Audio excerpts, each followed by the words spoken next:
Problem number 5 involves a couple of formulas for you to use. The first one, mean, is pretty basic. You've got two numbers. A is going to be the smaller number 2. B is going to be the larger of the two numbers. In the case of the sample problem, it's 8. So that means that I will do substitute, and instead it's A plus B, it's going to be 2 plus 8. And then I'm going to rewrite the rest of the formula, which is divided by 2. So 2 plus 8 would be 10. 10 divided by 2 is 5. So in order to find the standard deviation of a data set, you would take the two numbers, add them, and divide by 2, and that will give you the mean. Now, standard deviation is a little bit more complicated. Still 100% doable, though.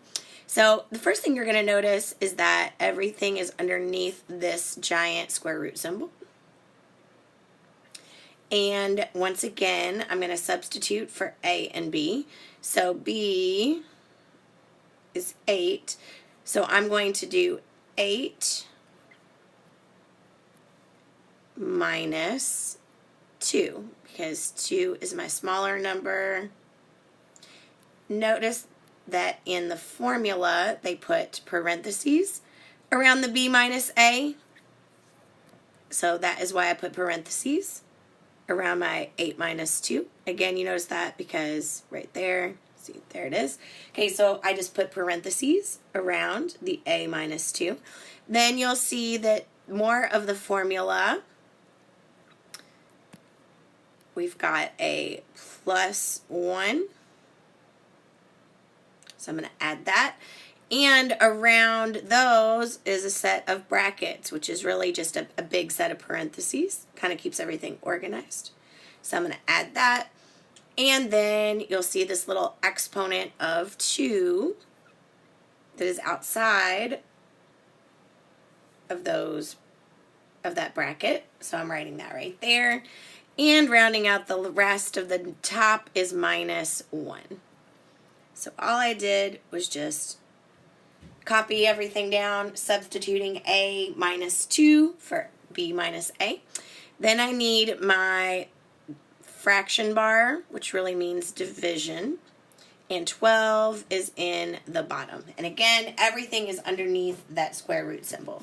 So now that I've substituted everything in, I could just use order of operations. For those of you who remember how that goes, so what you would do is you would do so the first thing I would do is the 8 minus 2. 8 minus 2 is 6. And then I go through and I rewrite the rest of the formula again. Next thing I would do is inside of these parentheses, which would be, oops, makes it easier, 6 plus 1, which is 7.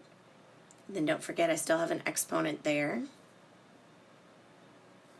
And everything is still under that square root sign. Then I would do 7 squared, which is the same thing as 7 times 7,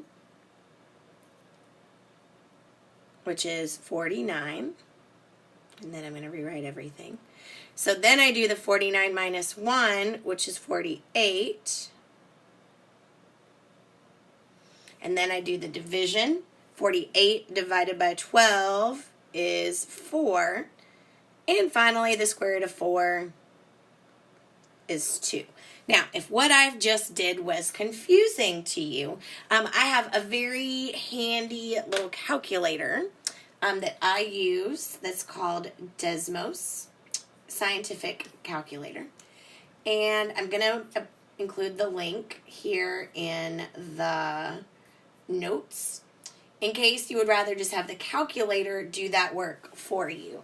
And the first thing we need to do is use the square root symbol because we want everything to be underneath a square root. So I hit square root. And then in order to keep everything underneath the square root, I'm going to have to do parentheses. So I hit the parentheses down here at the bottom. right there. And in order to get a big division problem, a fraction is another way of saying division. So I need to hit this fraction button right here. So inside of those parentheses, I hit the fraction button. Then I need two sets of parentheses, because you'll notice in the formula when I substituted, I have a bracket followed by parentheses. So that's really the same thing as two sets of parentheses. And then I'll type the 8 minus 2. I'm typing it in exactly the way it looks. So close the parentheses, plus 1, close the parentheses, and to get the exponent button, I hit this little button right there.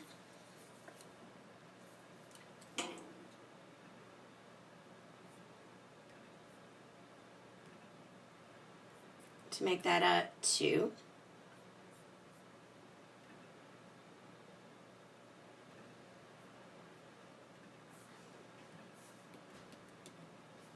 And then minus 1. So double check and make sure that my top looks like the top of the formula right over here, and it does. And then in the denominator, I just need a 12. So I'm going to type in the bottom there, 12. Finally, I'm going to close the parentheses.